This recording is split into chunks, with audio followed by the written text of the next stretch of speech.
introduce It's my pleasure to introduce our speaker, Mr. Jayanandan. Mr. Jayanandan is the founder and CEO of Tesla Minds. His vision is to create a vibrant engineering community and innovate to solve human problems through entrepreneurship and RF circuit design. He is currently acting as ADS software consultant for LMAC Engineering Services. He completed his postgraduate degree in communication system from Sri Sairam Engineering College and from Lord Venkateshwara Engineering College in the year 2010. He has about 2 years of teaching experience as assistant professor at Pratyusha Engineering College, Chennai. His areas of expertise include microstrip antennas, RF filters, and entrepreneurship. He has gained around 123 plus projects for engineering students. He has published research papers in reputed journals, international and national conferences. He has delivered keynote address, guest lectures, and conducted workshops for about 112 plus events as resource person. Mr. Jayanandan inspires young engineers towards entrepreneurship and the art of RF front end design through his unbound enthusiasm to make learning simpler and intuitive.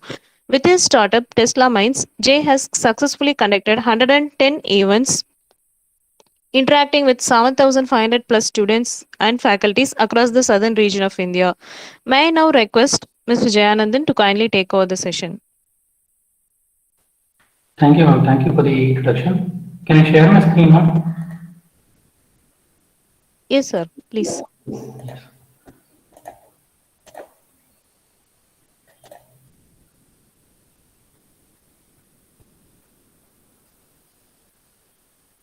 Just confirm whether my screen is visible, ma'am. It's visible, sir. Yeah, thank you. Yeah, thank you for this introduction, ma'am. And I would like to thank the management, the head of the department, deans, and the organizing committee for giving me this opportunity to interact with young engineers of this department regarding antenna design for biomedical application. Sorry, I'll be little slow in my talking today. I have mild fever, so sorry for that. I'll be little slow in my talking. Right? So, yeah. So thank you for the opportunity. And I'm Jainandan, and I'm the founder and CEO of this startup called Tesla Minds. So Tesla Minds was started in 2016, November 2016. It's been a journey of 5 years now with respect to our circuit design training as well as the research opportunities. So we have been working on designs like wearable antennas, RF energy harvesting antennas, autonomous car radar antennas, NAVIC-based antennas, and low noise amplifiers, filters for EMI EMC application, and UWB-based 5G indoor communication antennas. Maybe in general, reconfigurable antennas and multiband antennas. So this is what we have been working on. So our aim is to develop these boards, the antenna boards and the transceiver boards, and sell it to companies like Apple and Qualcomm. So that is our aim. We are aiming to support those companies in their product development. Not only Apple and Qualcomm, any company who is working on wireless communication system. So that's our aim. Maybe in another 3 to 4 years, we will reach that slowly. And we have taken that this path slowly because most of our funding comes from our training which we do. So as long as we do our trainings, the funding for the research happens. Right. So that's how we operate. We have not applied for any funding at all, government funding as of now. So this is what how we operate. So as young minds or young engineers, you can be a part of this uh, company and foster the pace in which we develop these products. And so I see this all these trainings in such a way that anyone, at least one of you, might be interested in joining Tesla Minds when you complete your degree and develop these one of these products for us. Right. So our focus has been primarily on antennas in the past 5 years. Antennas, we have tested and developed a lot of different antennas, and the prototypes are ready. Maybe patent application is pending still now. So this is the information, or this is how our research efforts stand as of today. And as far as training is concerned, as was mentioned in the introduction, they have trained close to 14,500 engineers in the past 9 years. And we have been, as far as Tesla Max is concerned, we have been supported by 31 different institutions and industries with respect to our research and training efforts. So we contribute to the industry institute partnership activities with respect to the institutions in the southern part of India, predominantly in Tamil Nadu and Andhra as of today. And as of now, we have one training module which is coming up on January. It's a completely online, 100% online, just like SWAYAM and NPTEL courses. It's a diploma in antenna modeling for 5G transceivers, which will start on 2nd January and will complete on 30th June 2022. So the program includes a 5-month antenna design training with respect to different applications, right from basics to advanced autonomous cars, biomedical applications like that. And it also have a design challenge in the form of an internship program at the end of this course. Right, so this complete module bundle is now priced at only 963 rupees till tomorrow, till that is till Sunday tomorrow. After that, the price will go up to the original price of 2500. Right, so I just wanted to share this information because if at least one of you are interested, you can join this course today and benefit from this vast knowledge which we're going to share in this diploma course. Right. So as far as today's session is concerned, we are going to talk about the biomedical antenna design for antenna design for biomedical applications. So as of current scenario, COVID and maybe Omicron has given us the best opportunity to design or work on biomedical application because we have seen that we are not able to serve to a lot of patients on one side, and on the other side the people are not able to come out in case of lockdown. So how to provide healthcare in both these cases and how to reach out to the patients in these extreme situations, right? So that is a very good area we can work on as far as the biomedical applications concerned. So I'm going to take you through all the different kinds of biomedical application which you can work on as an engineer, which you can work on, and maybe you can partner with other departments also, and you can work on these different products. And so that's my agenda. That's what we're going to talk about. Maybe in the second half, during the afternoon, I'll show you how to design a simple antenna using a software. Maybe that will excite or inspire you towards the antenna design for biomedical application. And so this is my idea. Hopefully, this will inspire you towards antenna design. Right. So most of my presentation is visual. So pay attention to the slides. So we are going to talk about the telemedicine application, implantable application, wearables, and we are going to concentrate on the antenna design specifically. Right. So this is what we are going to talk about the next 90 odd minutes. Yeah. So as far as telemedicine application is concerned, telemedicine has four different categories. One is live video conferencing, store and forward kind of information access, which is like a smartwatch application, remote patient monitoring, which is a 24/7 monitoring, and mobile health communication systems. So, live video conferencing is generally used for face-to-face interview, like or face-to-face consultation services, which in general the patient shares his or her critical pain points, and the doctor advises some medicine. Right? So there is no information, biosignal or patient-related information shared in the live video conferencing. So that is one type of telemedicine. Then there is another which is called as store and forward type of telemedicine. So in the store and forward type of telemedicine services, the like a smartwatch or an implantable monitoring device stores all the information required or acquired from the patient. Right. So what are those signals which are acquired? What are the biosignals? I'll share in the upcoming slides. Right. So store and forward is storing the information and only sharing the information when the doctor requires or only in case of abnormality. Right? So only to give a warning signal, like on that kind of telemedicine services. So then you have remote patient monitoring where you have 24/7 monitoring by the doctor or the AI based server of the hospital services, right? So that is 24 by 7 monitoring, remote patient monitoring, right? So then we have mobile health completely. Again, the wearables are paired with the mobile smartphone, and a smartphone is used to communicate with the hospital services, right? So that is another type of telemedicine. So in the store and forward and the remote patient monitoring, they directly connect to the hospital environment or the server of the hospital environment.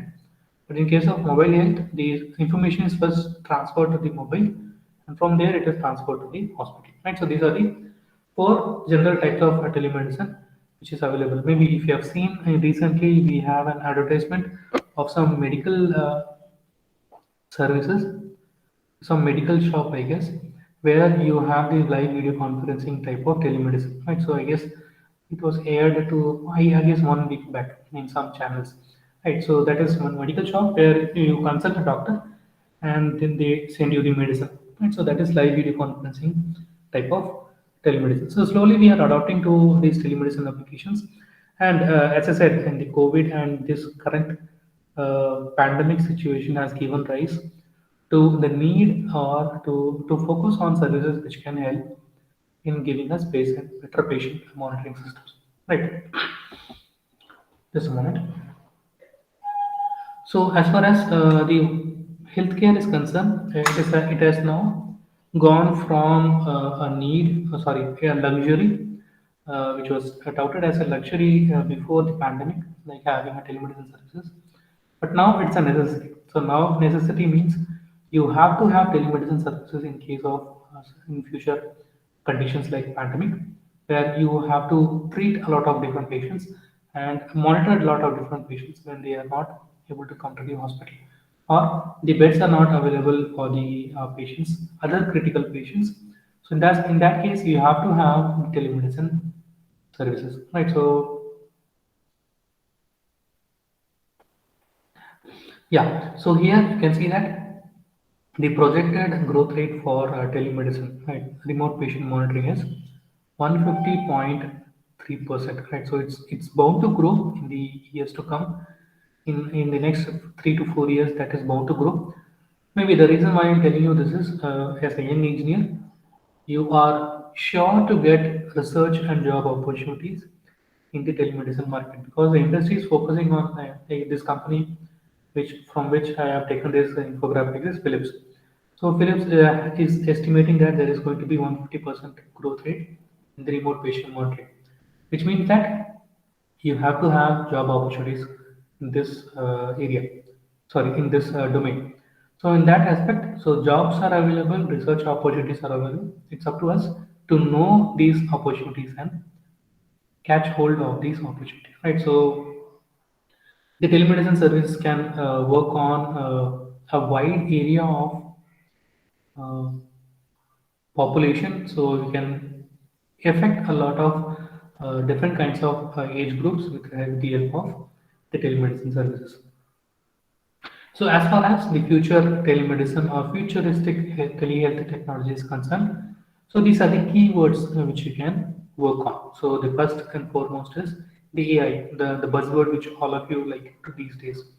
Right. So AI can be used effectively in these telemedicine services, where we can focus on minimizing the waste and speed up the process of medical discovery. So we can fasten up a lot of diagnosis process using AI based methods. Then we have blockchain, which can help in. I'm just going clockwise now. So blockchain, which can focus on improving the data privacy and increase patients' trust with respect to the information transfer. And so then we have 3D printing, which can revolutionize the healthcare by designing prosthetics and implants for different kinds of ailments. When you have to remove a body part, maybe due to cancer, so you can 3D print a body part and replace that with 3D printing. Right. Of course, there are a lot of challenges like biocompatibility and all, but it's there. Right. So we can work on that research and uh, on that particular topic. Then we have patient access solution, where we can have an easier method of billing and claim procedures, because that's another headache which patients need may sorry the another headache which the patients undergo when undergoing healthcare operations, the transfer of money and the claim of insurance money, right? So that can also be improved with the telemedicine services or telehealth services, chatbots, cognitive technology, and augmented reality. And so these are the different ways in which maybe these are the different areas in telemedicine services which you can choose for the biomedical application of telemedicine services. So biomedical I have just categorized into telemedicine, implantable and wearables. Right. So ultimately we are always talking about biomedical application. Right. So these are the different areas in which telemedicine can be worked upon. Depending upon your area of interest, whether you are a software-based person or the communication-based person or design-based person, you can choose any one of these one particular topic and start working on that. And you have jobs for that, right? So I've told you that in the previous slide itself.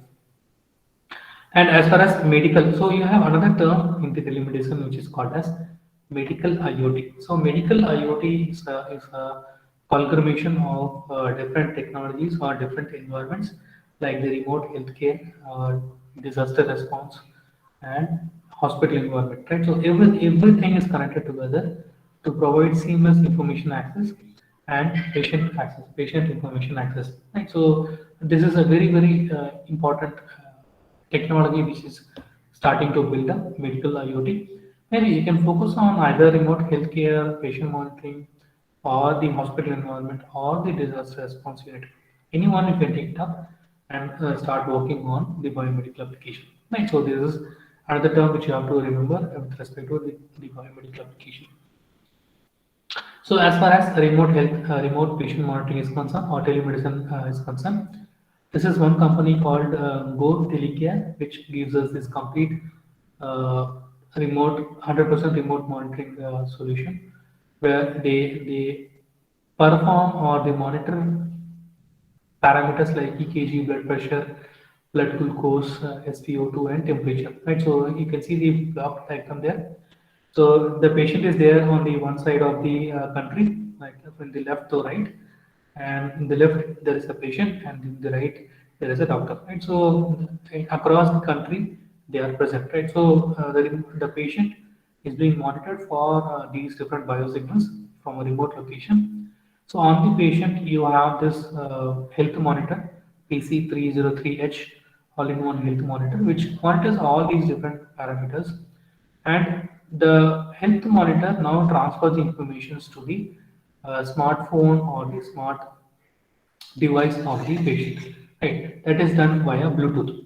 Right, so then from the smartphone, the information is transferred via Wi-Fi or maybe mobile communication like 4G or 5G to the remote server of the company, right? So you can see that Go Telecare data center there, right? So that is the second stage of information transfer from the data center. So in the data center, Go Telecare data center, either you can place an AI-based server decision making. So the server can itself respond to the patient's requirement, or the information can be transferred to the doctor. So as you can see in the last slide, sorry, in the last stage, the doctor receives the information and they contact the patient. Right. So either you can eliminate the need for the doctor and directly send the emergency help to the patient and bring the patient to the hospital, or suggest some medicines, or you can that is done by the AI based server, or you can send the information to the doctor and you can do the process, right? So this is how telemedicine works, telemedicine services work. So as a biomedical engineer, or as a AC engineer, you can work on any one of these blocks. You can design the Bluetooth based transceivers, you can design the 5G or 4G based transceivers for communication with respect to the servers, or the smart devices for the doctor which can come. Just a moment. I just have water in between. Sorry. So sorry. So this is how a telemedicine system works, right? So ultimately, our aim is to design these glamorous looking products, but on the base level, the requirement is a simple transceiver circuit, which includes an antenna, amplifier, filter, mixer, and oscillator. Just a moment.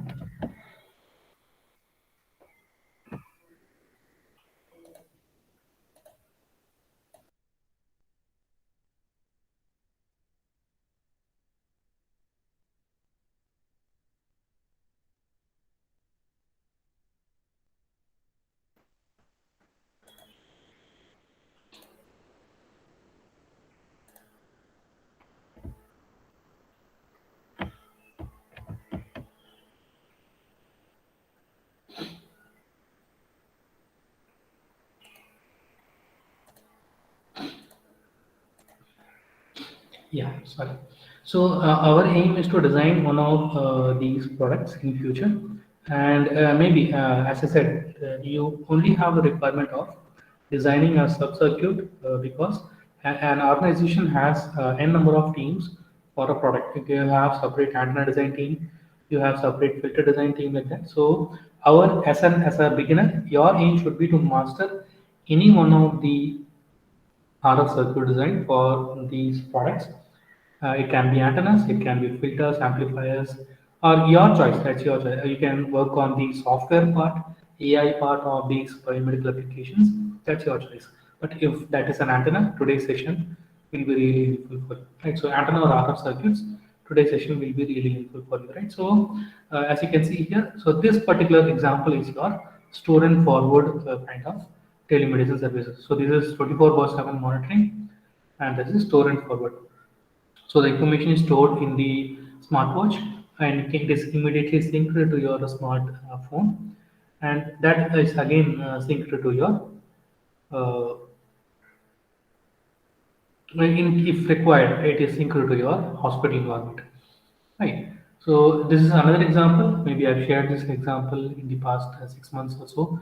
Whenever I talk about biomedical application, so here you can see that the mask is getting redefined now.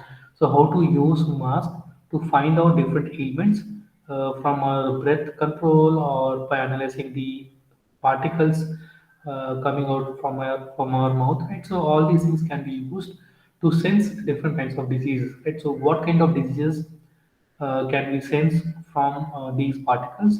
That is your research area, or that is your project area, right? And how to do that is the next stage of your research, right? So here you can see on the mask there is a sensor placed on the on the mask, and it is measuring some parameter. I'm not sure which parameter, but it is measuring some parameter, and that is showed on the graph there, right? I guess it is breath rate, right? So with respect to, right, so the molecules which come out of our mouth or from our breath, so it is a naturally occurring molecule, right? So it has either permittivity or permeability, right? So these are uh, the two basic parameters which we have to measure or monitor with respect to antenna design.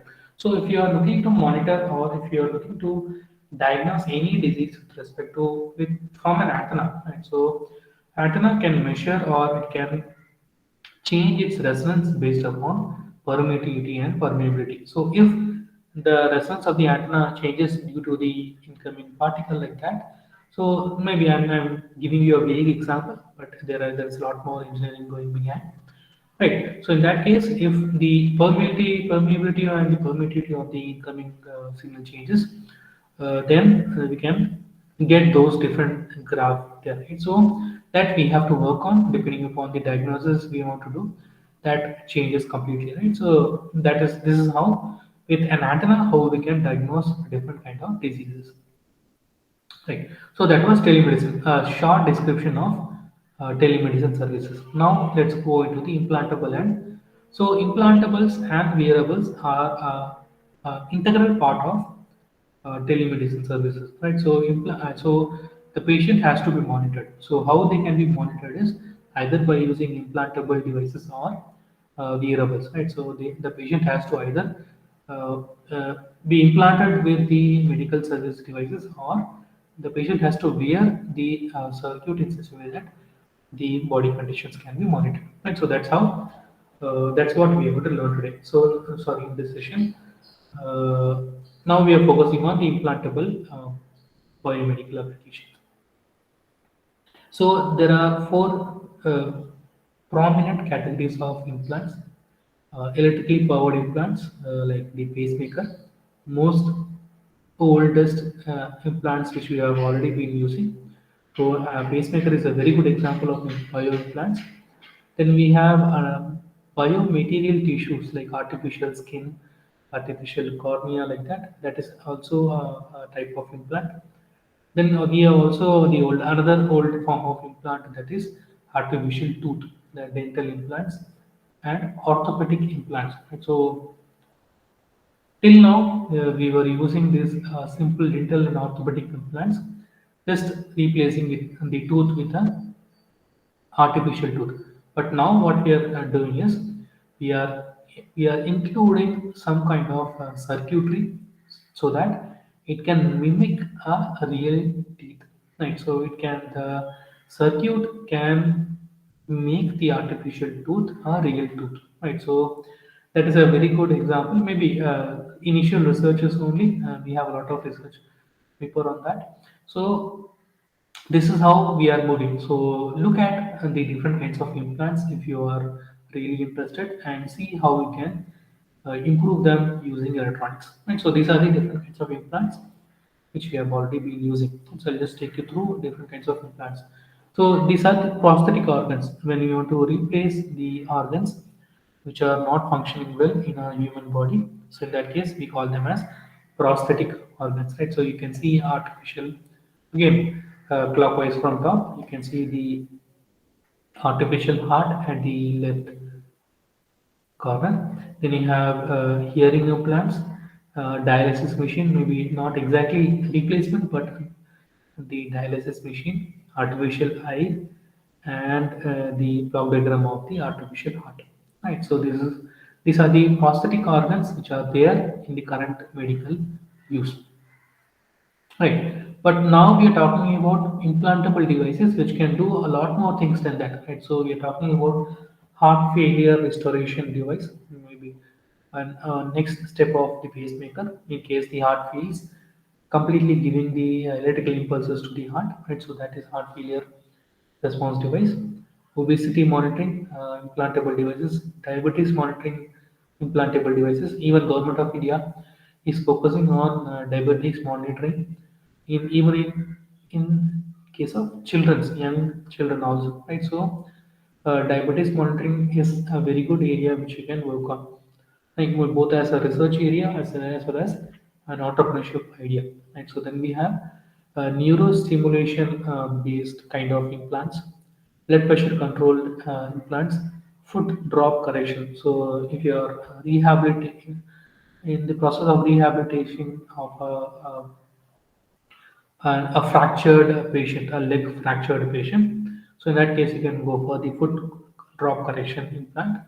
It will automatically recommend you different styles of walking so that you can quickly recover from your ailment. Right. So then you have urinary incontinence implants, which can stimulate urinary flow, so that you can the body waste are secreted from time to time. Right? So that is a very big problem in case of old age patient. Right. So that is a very good product also. Then general patient monitoring. So patient monitoring in the sense the heartbeat level, the blood glucose level, all those things. Then apnea. Sleep disorder is also a very big disorder. Maybe this is from my personal recommendation because of for the past 2 or 3 days because of this fever. Yeah, I'm not able to sleep well. So without sleep, people get mad actually, right? So sleep apnea and monitoring sleep and seducing you to sleep is an implant which is being developed by a lot of research institutions, right? So these are the different kinds of medical implants which are used in different kinds of patients, not together, but in different kinds of patients. And maybe the diabetes and obesity and the patient monitoring will become a norm in future. All of us will be implanted with one sort of medical devices, implantable medical devices, which will monitor, and only in case of the healthcare emergency, we will go to the hospital. Otherwise, our smartphone will tell us what to do in case of fever or in case of some ailment. Right? Just a moment.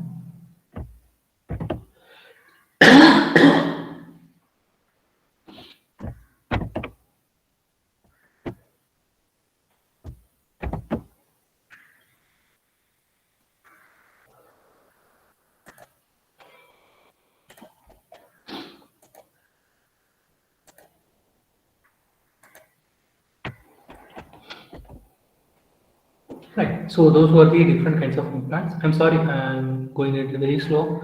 Sorry. Right. So yeah. So the wearables are a different next stage of the implantable devices. So implantable are within the body, as you can see that they are implanted. So that's why the name implanted. So they are implanted inside the body, and information is shared to the outer world. Right. So as far as antenna design for these implantable devices concerned, it's a very big challenge because a human body has different layers, like the bone and the muscle, the body fluids like blood and other body fluids, the fat and the skin layer, right? So all these layers pose a very big threat to the information exchange with the outer world, right? So if you're going to design an antenna for implantable devices, you have to account for these different kinds of uh, challenges and then design the antenna for implantable devices. Why you need an antenna for medical implant devices? Because you have to transfer the information from your body to the outside world, like your smartphone or the nearest wireless access point. Right. So that for that, of course, you need an antenna. Right. You cannot bring a wire out of your body because that will pose another threat of uh, a lot of different thread. Maybe I'm not going to tell you that now, right? So by mistakenly, if someone or you yourself pull the wire unnoticed, right? So that's a very big issue, right? So like that, you have a lot of challenges, right? So you have to have an antenna inside these implantable devices, so to transfer the information to the outside world. So the antenna design for these implantable devices is a huge challenge, and still there is a lot of research going on.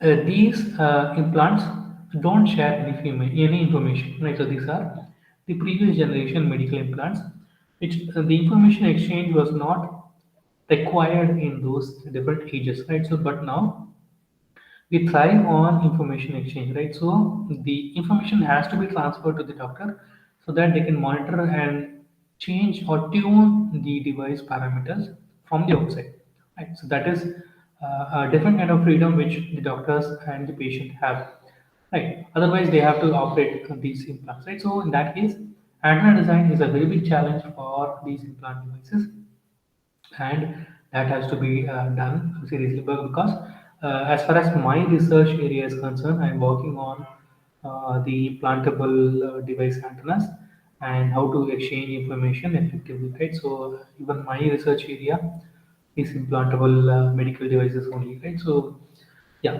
so that is again personally very close to my research area. So yeah, so implantables, that was implantable. So next is wearable. So wearables are outside your body, right? So you can wear the wearable devices like a smartwatch.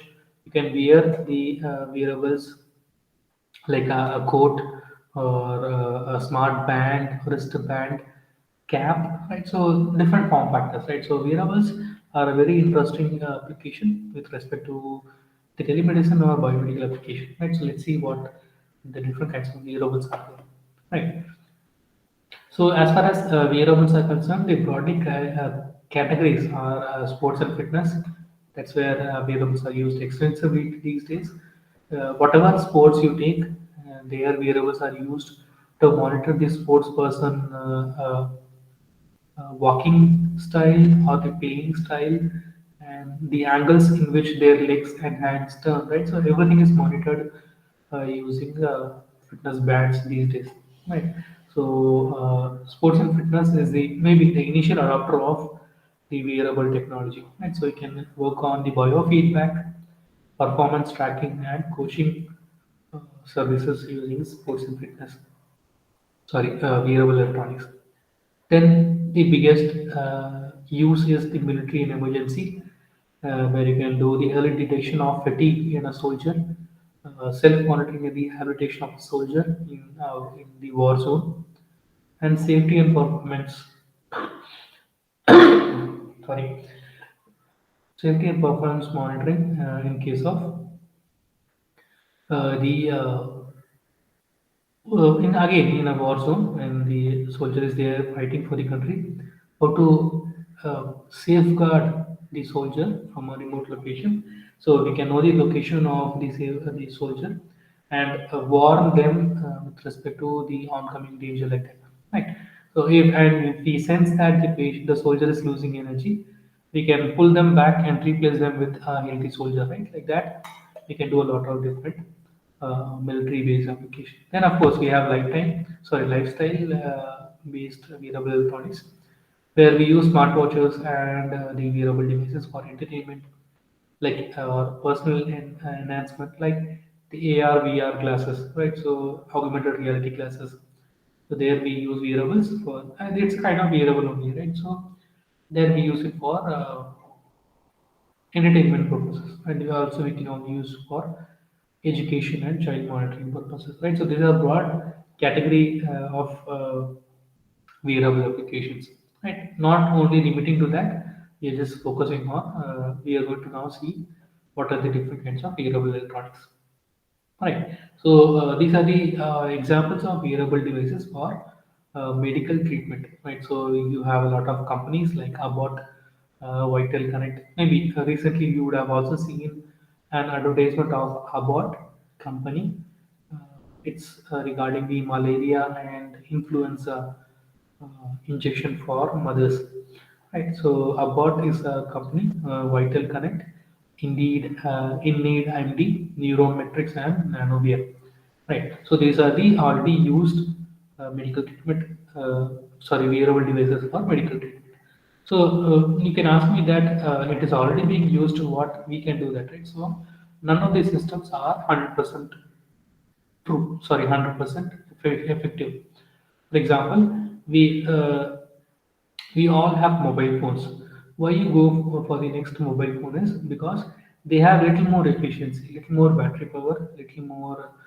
Maybe they have 5G, maybe they have little bigger screen like that, right? So any system can be improved with respect to their operation performance, right? So like that, these systems can be improved with respect to their battery life, their information exchange, their rigidity, their construction, their conformability, miniaturization, a lot of different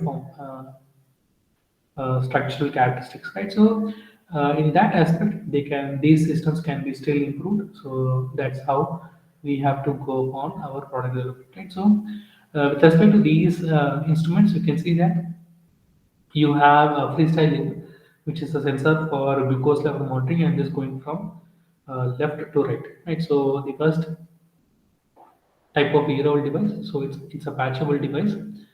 I just use this pen. So this is a patchable device, as you can see there. So it is stuck on the blood pressure points to monitor the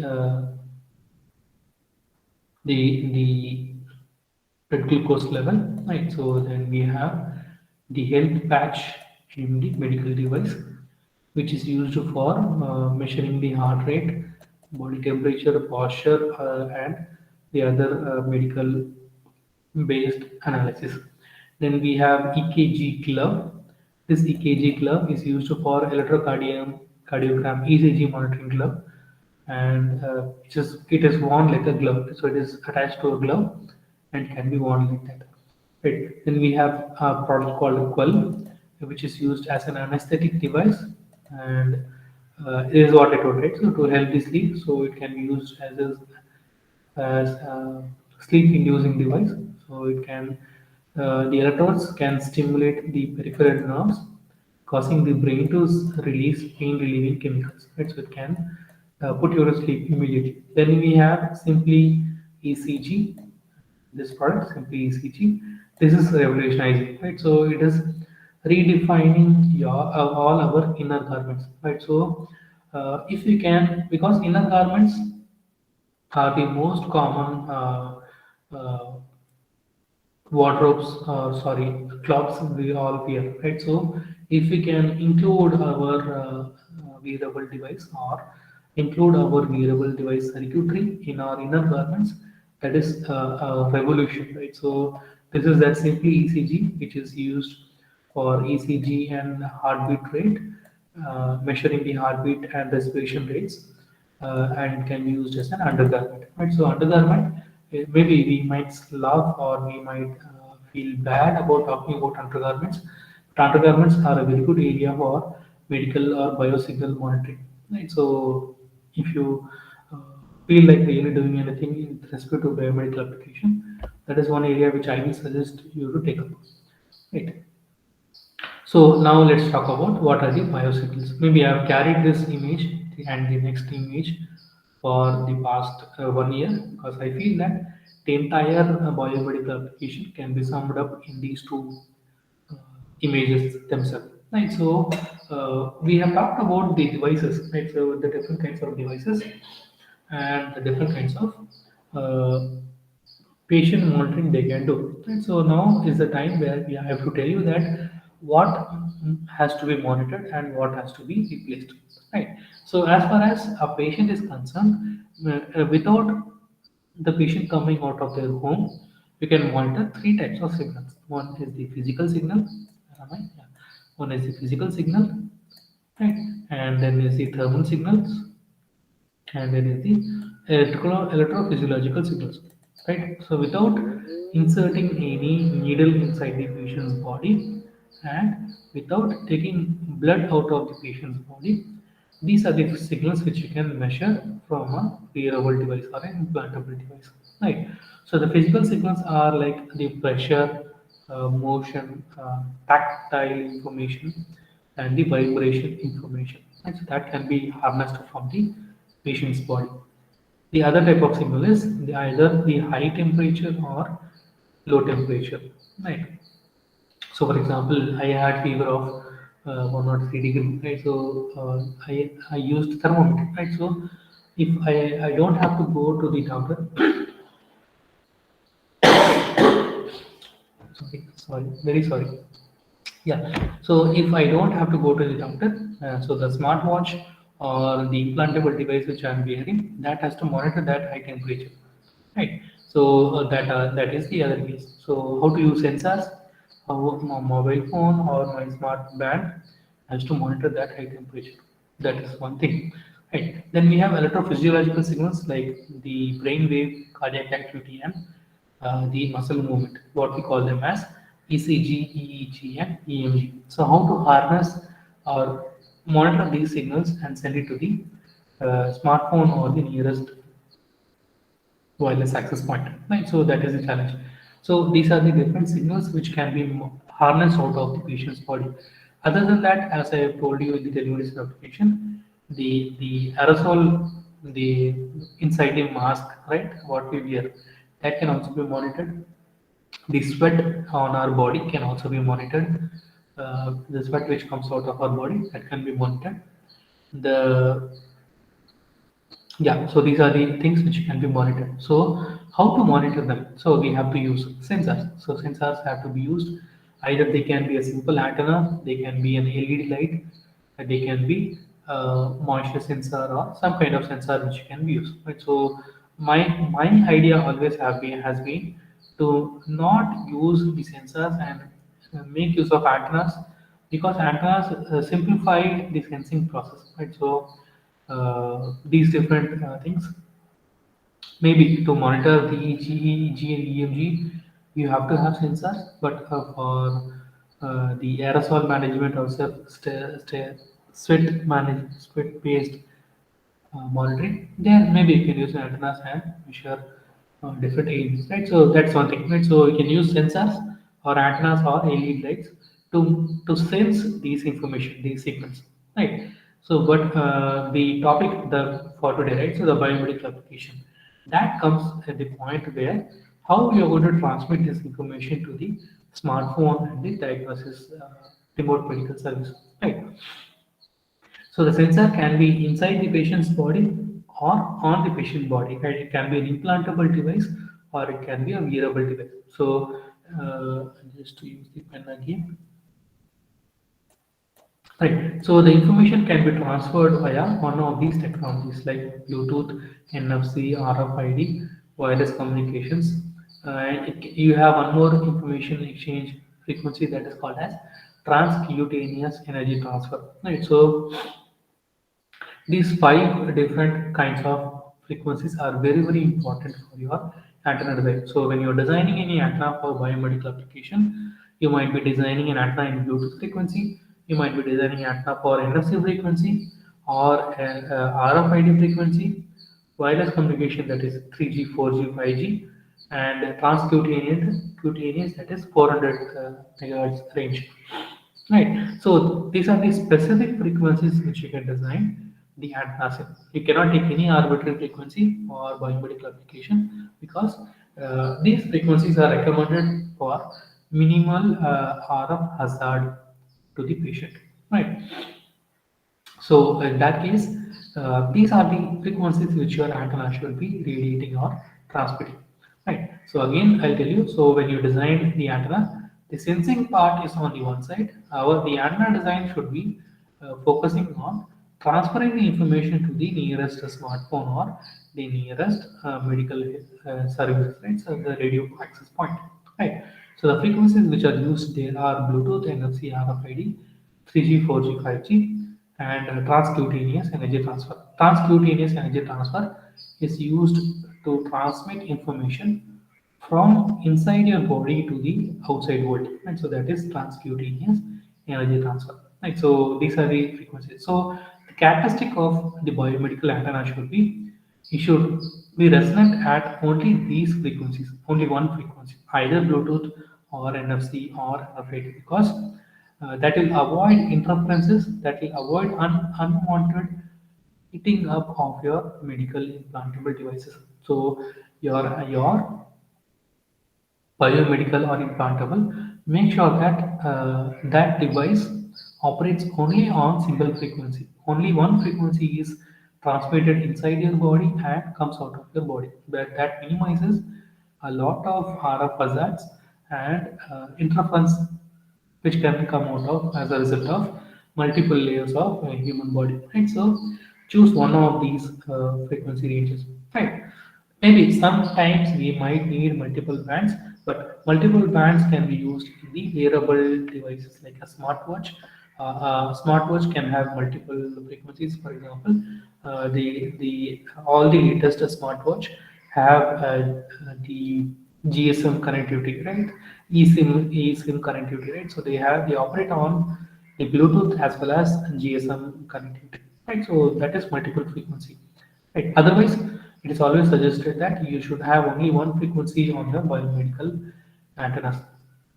Sorry, biomedical application antennas. It can be a wearable, and if it is implantable sensor or stimulator or a biomonitoring device, it is preferable to only have one resonance frequency there.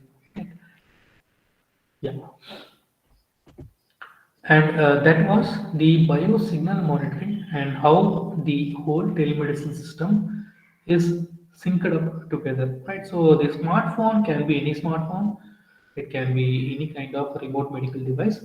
The link there should be either the Wi-Fi signal or these Bluetooth NFC and RFID with respect to the smartphone. From the smartphone, the information can be exchanged via the mobile data or Wi-Fi the smartphone connects to. Right, so that is the smartphone's headache. Right, so as far as your biomedical devices headache is concerned, So it should be up till the smartphone only. After the information is shared with the smartphone, it's smartphone's headache, right?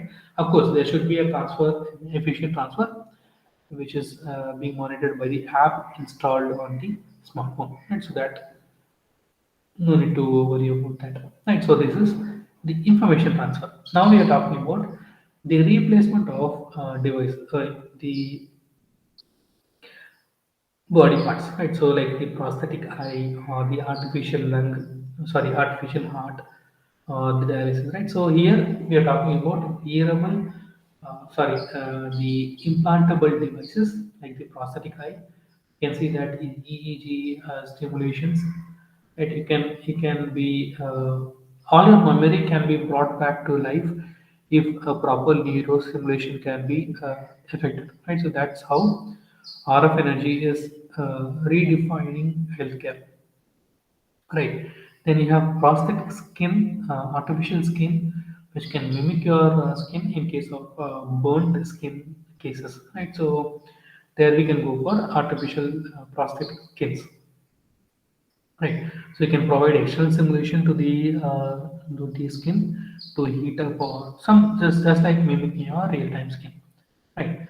Then you have the wearable bioelectronics. Right. So you can do four different things with wearable bioelectronics. Like the data storage in the sense the vital parameters which we discussed in the previous slide. Data storage, vital sign monitoring, vital sign in the sense the abnormal characteristics, right? So increase the blood pressure and that, right? So vital sign monitoring, drug delivery, you can use to for drug delivery, controlled drug delivery instead of reminding the patient to take the tablet at regular intervals. You can place the implants and you can deliver the drugs from a remote location, right? Drugs in the sense medicine, right? Yeah, then we can work on the home rehabilitation services.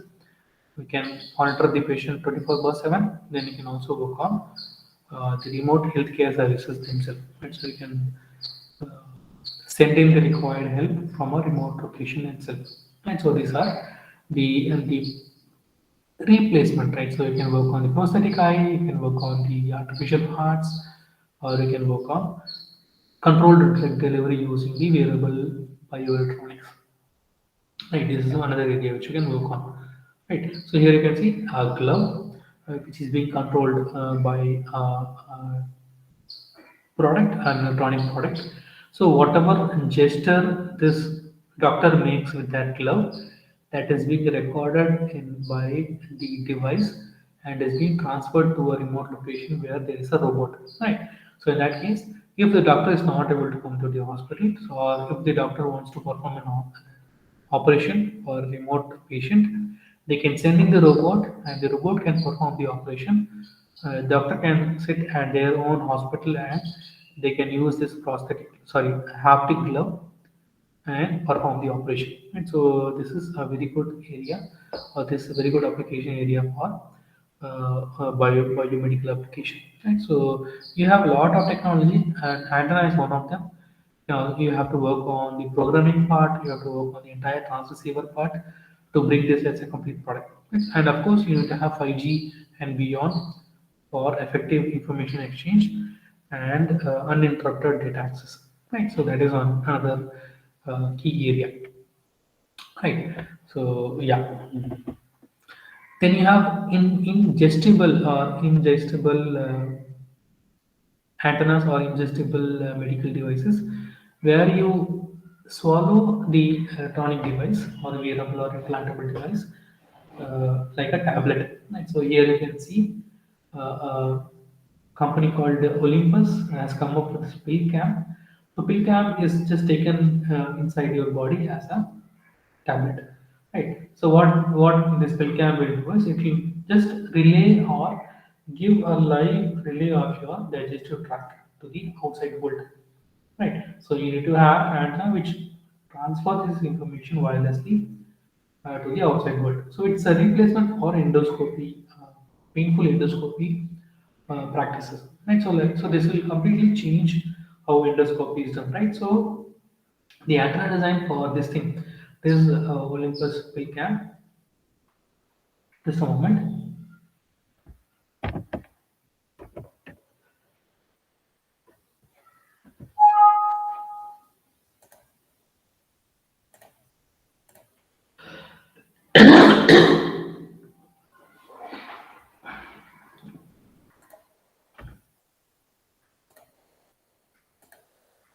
Yeah.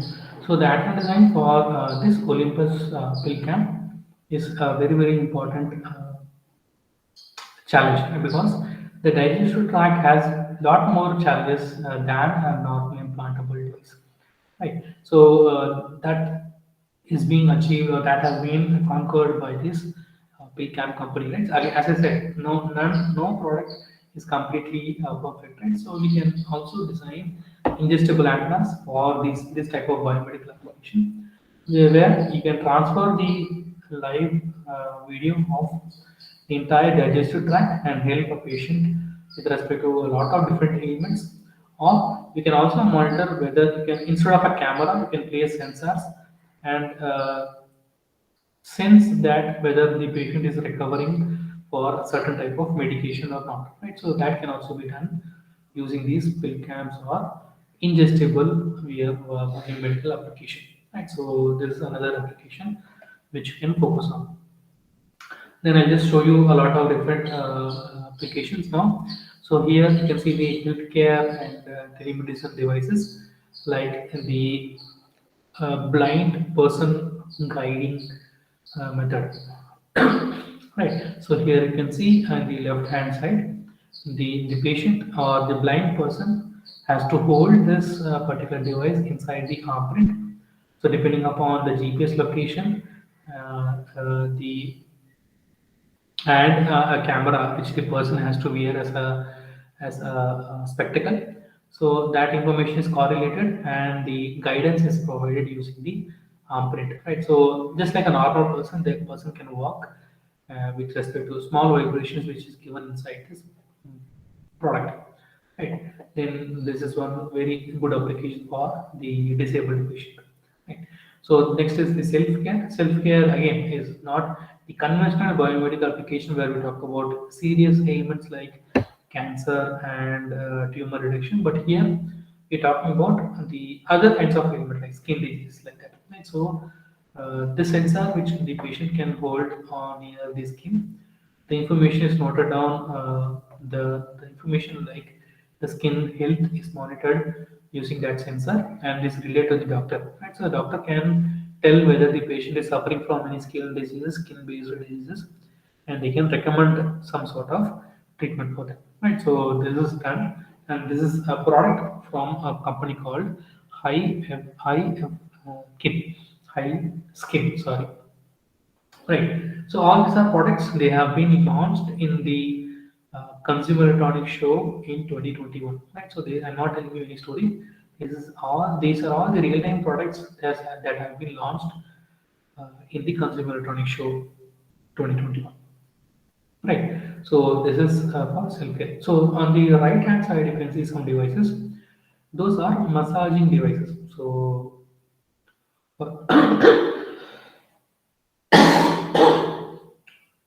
sorry. So for this moment. So for patients who are suffering from the orthopedic complaint, so they can use these self-care based these things, right? So what you can see here. So these are the massaging products. So they can just use this massaging tools on the area of the required treatment, orthopedic treatment, and they can replicate the massaging services. Right. So immediately, what is the additional thing here is the information is transferred back to the hospital regarding the patient's rehabilitation. Right. So how much pressure the patient has applied on that particular body part, and whether the massage has been successful or not. Right. So everything is monitored and sent back to the hospital environment, at least to the software installed on your mobile phone, and from the mobile phone it goes back to the hospital environment. So what will happen in future is we will subscribe to hospital services. So hospital services will not be the general hospital. So we will subscribe. So if you have fever, you will subscribe to the fever plan. So the hospital will give you the sensors and the monitoring machines till you just a moment. I have some water. Just a moment.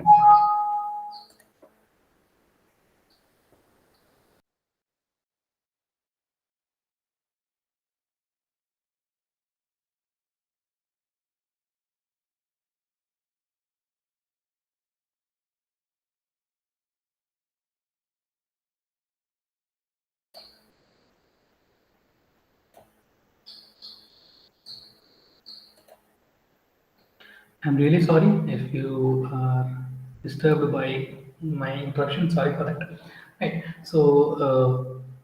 Yeah. So in future, what will happen is you will subscribe to hospital services. For example, if you are having fever, you will buy this fever plan, and in the fever plan, the hospital will give you the required sensors.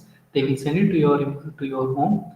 Yeah. Periodically, you have to use the thermometers and the other instruments which the hospital gives you, and send in your information to the hospital. Right? They will give you the required medicine again without you going out of your home. They will send you the medicine and you can recover fully. Right? So after your fever is over, you have to send back or you have to take the instruments back to the hospital and give it to them. Right? So this is going to happen in future where you will subscribe to the hospital service. Right? These are the different kinds. Right? So when a patient is suffering from skin care device diseases, they will be given these devices, right? And again, if you're a patient who's undergoing massage, the orthopedic surgery or massages, you will be given these massage devices. You have to uh, do the massages on your own, or the patient can be helped by someone at their home, and you can return these instruments to the hospital when the treatment is over. Right. So subscription based medical imaging or medical uh, services are going to be the norm in future. Right. So this is one very interesting product from iMedisync. It's a artificial sorry, the AI brain mapping with EEG neuromodulation device, which can completely influence your brain signals. Right? So it can change your mood from sad to happy. It can bring your memory back. It can give you attention or some kind of disorder which you have. Uh, this neurosimulator can help you come out of that. It can bring you out from impulsiveness, mood, and trauma kind of condition. So it's a very interesting device which can be used for rehabilitation of mental illness based patient. So yeah, it combines the antennas or the entire transceiver structures, AI and biomedical services together. So very interesting product. Again, all these products were displayed at CES. Right. So this. So here is one more instrument, which is the in-ear wearable product, which is used for measurement of heart rate and breathing rate, right? So not only smartwatches that does the heart rate monitoring, the wearable what we can call earphones or headphones these days, right? So AirPods, right? So they can also do the required heartbeat rate monitoring, right? So how to include that in the wearable device, that's the challenge, right? So this company or this group of researchers, uh, the Alexis Martini, so their team has implanted the wearable device, and they were successful in monitoring the heart rate using the cochlear implant kind of technology. Right, so this can also be done. So everything is being done at a rapid pace with the help of the miniaturized antennas, which can directly transfer the information without removing the implant or wearable device out of the body. Right? So that's the idea of learning the antenna design, because antenna completely redefine the experience for the patient. Right? So yeah. So this is the device. So this can be implanted on your ear, inside your ear, to transmit the required information back to the outside world. Right. So not only the wearable device, in imaging also we can use antennas. Or antennas have been efficiently used in the diagnostic imaging, right from X-ray, CT scan, ultrasound, MRI, nuclear imaging. What we have is radiating antenna and a receiving antenna. Right. Generally, we call them as coils, but they are essentially antennas there. Right. So here you can see the ultrasound. Electrodes, right? So there the antennas are used, maybe. A lot of different antennas are used in the ultrasound based electrodes. So you can see the frequency here, 5 to 10 megahertz for vascular probe, 2.5 to 5 megahertz for abdominal probe, and 2 to 8 megahertz for cardiac probe. Right? So depending upon the different body areas, the different frequencies are used. So this is what I told. Inside the body, sending information, sending a frequency and getting a frequency is very tough. Right? So yeah. And with respect to the ultrasound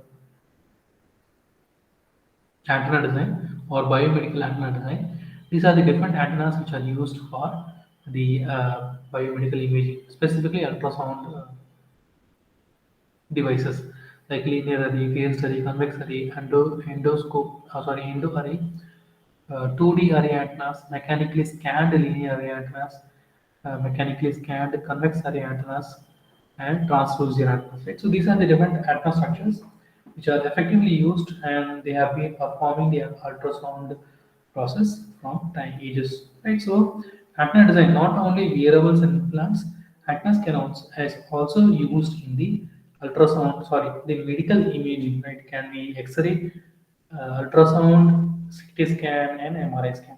Right? So you relay RF energy on the patient's body, and you measure the reflection or absorption. Right? So what you have there is a transmitting antenna and a receiving antenna. Right? So antennas can also be uh, designed for medical imaging purposes. Right. So you can see here. So you can also use antennas for therapeutic, that is treatment purposes. So in case of treatment purposes, so in case of treatment purposes, we can use waveguide antennas, we can use dipole antennas, microstrip antennas, conformal antennas, metamaterial, and intestinal antennas. Right? So these are the different types of antennas which can be used for biomedical application for treatment purpose. Right. So till now we have talked about sending the information from the implant or getting the imaging from the patient's body. This is specifically for treatment purposes. Right. So treatment, maybe one form is what we call it as diathermy. Right. So that is a treatment based antenna design process. Right, so that's one thing. Right, so this was the so far we have talked about a lot of different applications in the telemedicine, implants, and the wearables. Right, so now we'll talk about the antenna design. Right, so quickly we'll finish. Maybe I guess we have to finish by 11:30. So yeah, we'll talk about the antenna design now, right? So I'll take you through the different types of antenna design which are there, and we will sum up this session, right? So there are effectively 6 to 8 different antennas, maybe more than that, which you're going to see now, which can be designed, which can be used for these various biomedical applications. Right. So we have seen the telemedicine block, right? Remote patient monitoring. In implantable devices, we have seen the implantable sensors which can be placed inside the body. In wearables, we have talked about a lot of different biosignals which can be monitored, or artificial organs which can be implanted inside the patient's body, right? And the different products like the self-care and the brain neurostimulating kind of wearable electronics. Right. So these are the products which are there. Now we talk about the antenna design for these different products. Right. So let's get into that final topic. Right. So as far as EC and maybe I'm not sure. I guess you're from medical electronics. So for you also, the main challenges here are these 5 different challenges which you have to face in any product. Right. So the first one is the RF front end design. So in the RF front end, for the wireless information exchange to from in any product, can be a laptop, it can be your wireless mouse, it can be your mobile phone, it can be a missile. Right. Any wirelessly communicating device has to have this RF front end. So in an RF front end, we have an antenna, filter, RF amplifier, mixer, oscillator, power coupler, and power divider. Right. So these are the analog part of any transceiver. Right. So RF front end design is a very big challenge. Then you have the programming part, right? So the embedded or the backend design. Next challenge is the vigorous side. How to pack the entire circuit in a single code. Right. So how to miniaturize, just a moment.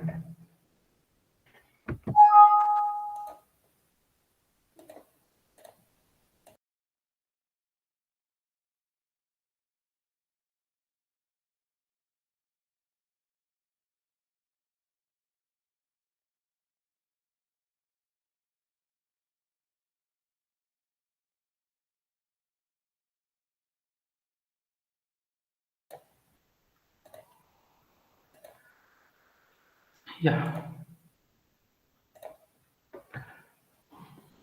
Right. So how to pack the entire IC inside the same form factor, either it is an MMIC or an RFIC, whatever it is. Right? So VLSI, very large scale integration, that is a very big challenge. Right? So you can approach the products which we have discussed from an RF front end point of view, from an embedded system or programming point of view, or from a VLSI point of view. You can also approach the products from a signal processing point of view, right? How to process the signal, what are the modulation schemes to be used in these different products, how can you better manage the SNR ratio, bit rate, all those things, right? So signal processing is another area which you can approach these uh, uh,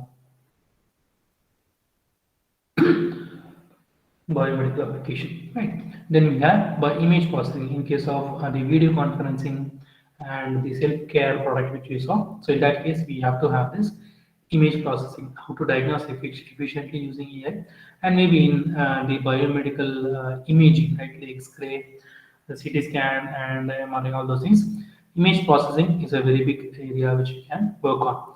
So because when you take an MRI or a CT scan, you are asked to stay about for about 30 to 1 hour, right? So you have to stay to get the result. The reason is when you go and take an MRI scan or a CT scan, your entire when you lay down on the test bed, so the 360-degree view of your body is captured completely, right? So depending upon your disease or ailment, that might be reduced to 180 degree also, right? So depending upon the disease, the 360 degree or the 180 degree. So slice by slice, 1 degree or zero point 0.5 degree for that 180 degree or 360 degree.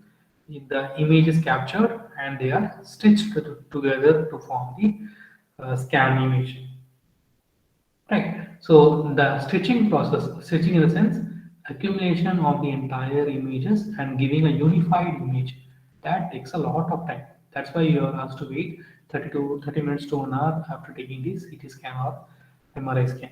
But if you can use AI and machine learning, or yeah, so in that case, they can make that process faster. And so that is the image processing challenge here. Right. So, as I said, the transceiver has an antenna, RF filter, amplifier, mixer, and oscillator. So, you can take up any one of the devices here and start your research or mini project or project. Right? You can build your entire career around one particular circuit here.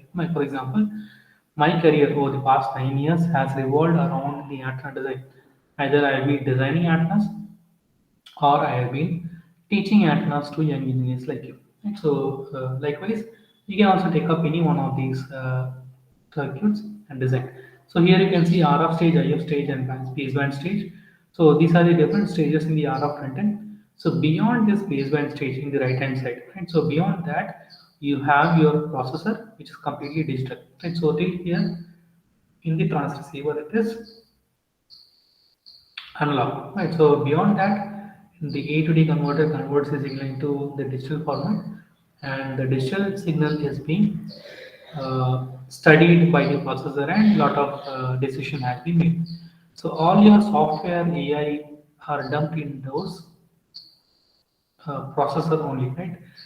Here you don't talk about the signal characteristics. Right? You are concerned about how to transmit the electromagnetic wave or sine wave efficiently without any loss from antenna to the processor. Right. So RF front-end is only concerned about frequency and the signal level. Right. So here you are not concerned about what is inside that signal. Right. So but in the digital side, you are concerned about what is inside, what information is there inside the signal. Right. So that is a difference here. So in a transceiver design, we always talk about the signal essence frequency, the gain of the incoming signal, a noise figure of the signal of the circuit, like the amplifier or the oscillator or the mixer. Noise figure, we talk about that. We talk about bandwidth. We talk about the temperature dependence or the loss characteristics. Right. So these are the performance characteristics of the transceiver design. The analog part in any wireless device. Right. So as far as wireless communication is concerned, these are the different frequencies which are used for information exchange. As I told you, the ISM band is mostly chosen for biomedical application. Right. So this is the ISM band. ISM band we choose because it is license free. Right. So it is not licensed. So if you want to test the device at your lab, or you want to generate any frequency for a particular patient, you are free to generate those frequencies. So it is unlicensed band.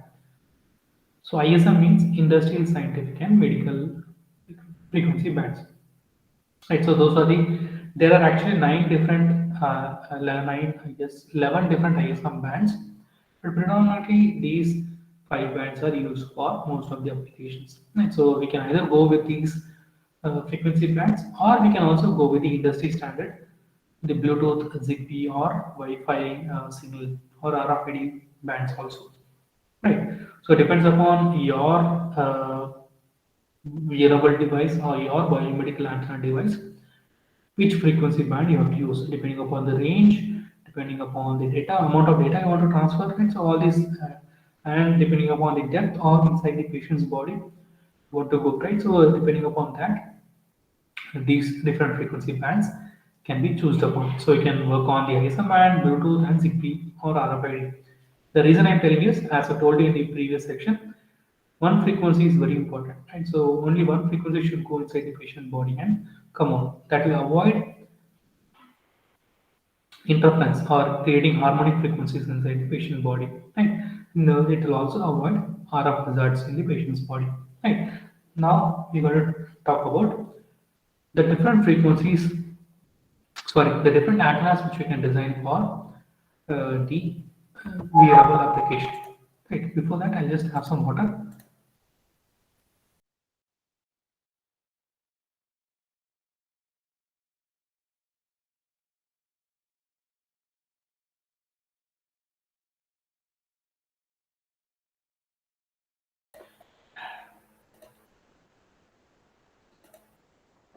Yes.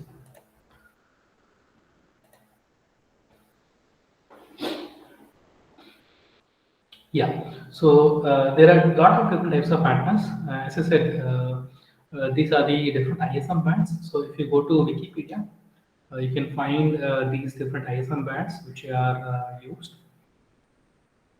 in all the different kinds of application. But specifically for the wearable application, we go for these bands which I have told you, right? So this 403, 433 megahertz range, 868 megahertz range, 1.88 gigahertz, 2.8, 2.4 gigahertz, and 5.7 gigahertz. Right? So these are the predominant ISM bands which you go for the biomedical application. Right. So the different types of antennas which you can design. Right? Let's jump into that. So you can work on multi-band antennas. So this is completely opposite to what I've been telling you till now. So multi-band antennas have multiple resonances. So like your smartwatch, which wants to operate both in GSM band and also in the Bluetooth band. Right? So in that case, your wearable has to have these multi-band antennas. Right? So like that, if you have an application, so you can design multi-band antennas. So the first antenna type is single frequency resonant band antenna. General, most important thing. Second type of antenna is the multi-band antenna, where you can create these artificial slot-like structures on the antenna design to create the multiple resonances. Right. Then we have the smart antennas, which can be used in like the medical imaging purposes and beam steering antennas. Right. So if you want to follow, for example, if you want to follow the nearest wireless access point when the patient is moving inside a room, right? So the signal has to stay within that, right? So in that case, they go with the smart antennas. Mostly, smart antennas are used in biomedical application. It is used in the ultrasound and medical imaging purposes, right? So we have switched beam and adaptive array antennas.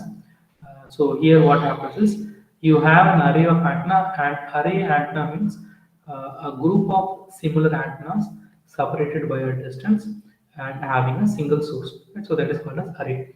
So here you can see a single TX, right? A single transmitter with connected to a lot of different antennas there. So you induce that phase shift through a externally connected phase shifter. Right? So I'll just show you that. So this is that phase shifter, right?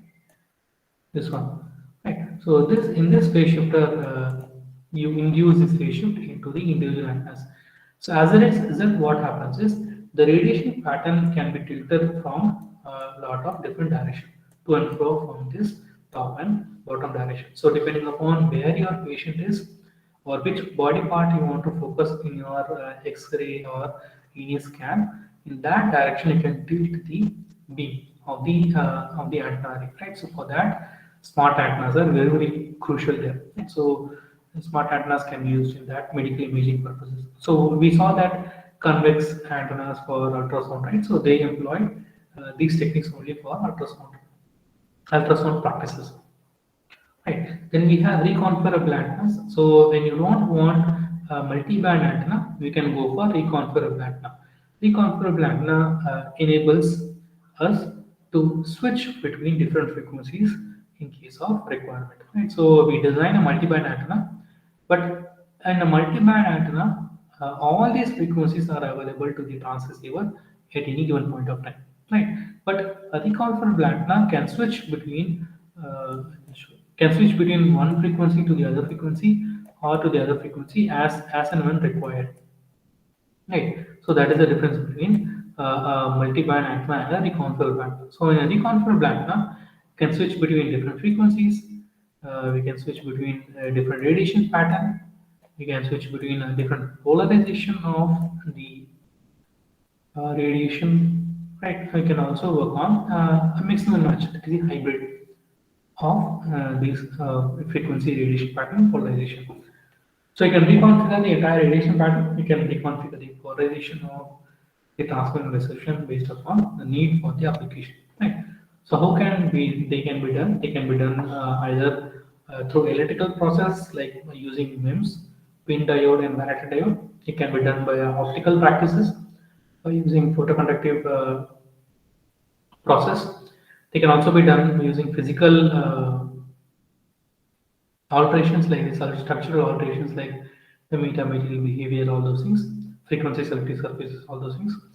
You can also do by changing the entire material of the antenna design, right? So that can be done. So that is reconfigurable antenna. Then we have filters. So filters are a combination of filters and antennas. So filters greatly help in reducing the size of your product, right? So size of your PCB design. So filters can be effectively used for EMI EMC application where you can reduce the harmonics either transmitted or received by the antenna. Then you have flexible antennas. Flexible antennas are redefining medical electronics. You need to work on biocompatible flexible antennas which can be implanted within your skin. Right? So that is very good antenna design these days. Right. Then we have wearable antennas, as the name suggests. They can be stitched on your clothing or they can be pasted on your clothes so that it can transmit and receive information. The antenna can transmit and receive information. So anyone can design these kinds of antennas because you have to buy a copper sheet or a copper tape to design these antennas and paste it on your cloth, right? So and that has to be connected with transceiver so that it can transmit and receive information. Right. That is the wearable antenna.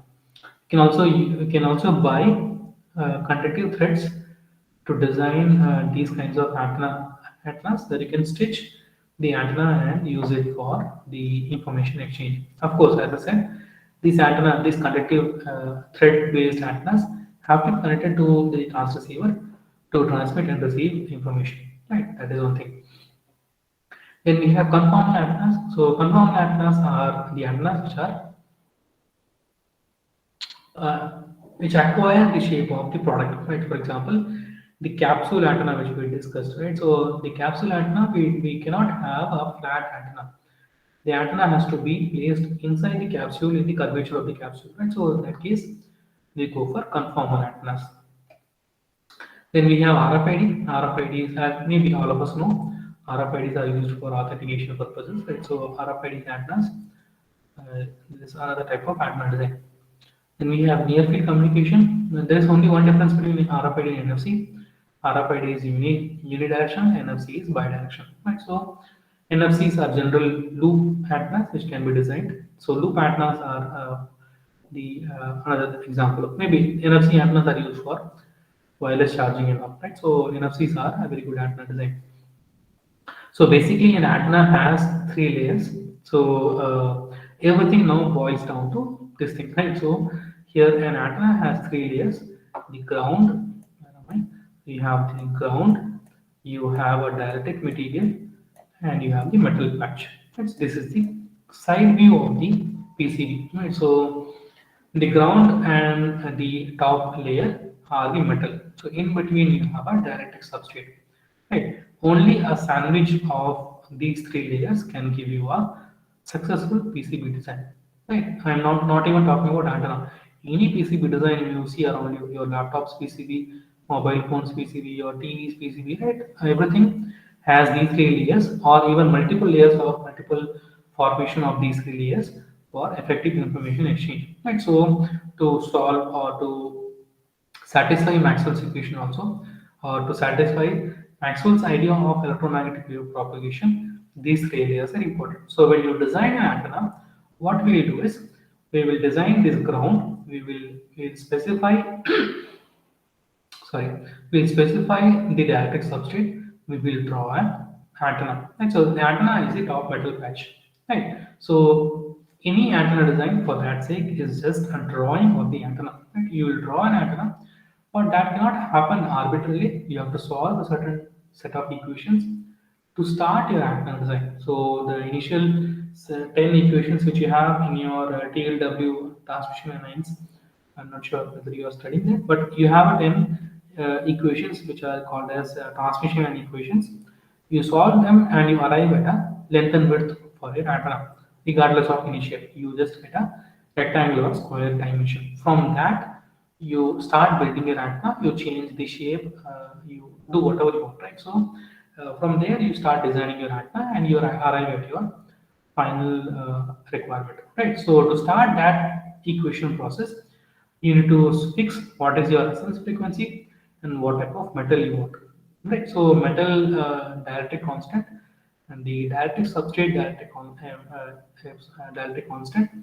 and the number of layers, that is very important, right?